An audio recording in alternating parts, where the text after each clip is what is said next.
Hi, I'm Sam Perry, a current student in German 88 for spring quarter, and I'm going to be talking about an article that was published back in March 2014 by the Jerusalem Post.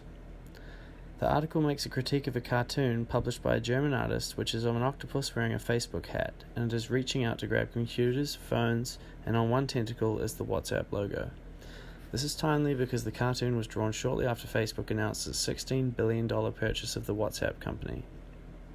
The crux of the issue, however, is that it's what you'll notice if you look at the face of the octopus. Rather than having it be an arbitrary, featureless face that represents the entity of Facebook, the cartoonist decided to include a long, pointy nose on the face of the creature. Octopuses obviously don't have noses, and this makes it clear that the cartoon is an attack against founder CEO Mark Zuckerberg personally. Zuckerberg is proudly Jewish, and the long nose is something that Nazis used as a means to put down Jewish people. Alongside this, there is the common stereotype that Jewish people are greedy, and the cartoon depicts Zuckerberg snatching up anything within his reach. The article points out, pun not intended, the criticisms that came regarding this cartoon. The Jerusalem Post article mentions the criticism from the Wiesenthal Center's chief Nazi hunter Ephraim Zuroff, who told the Jerusalem Post that it is, quote, starkly reminiscent of a 1938 Nazi cartoon depicting Winston Churchill as an octopus encircling the globe. The cartoonist, Moore, claims that this anti-Semitic interpretation was not his intention. He flatly rejected any implication that his cartoon could be viewed as anti-Semitic.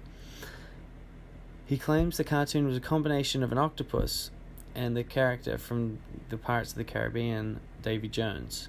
However, one can see that the main question of the nose is not answered by either the octopus or the character from the film. Even more interesting was how two different versions of the cartoon were created. One with the face and the nose, and one without a face at all.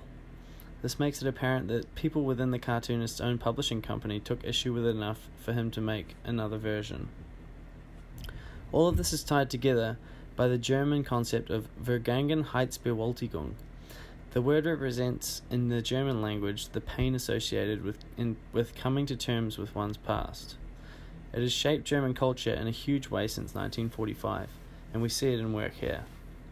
Although it is never good to put people down based on their ethnic backgrounds alone, due to the atrocities committed by the Nazi Germany in the early 20th century, it's really not okay to make anti-Semitic references, especially in a German newspaper. Thanks for watching.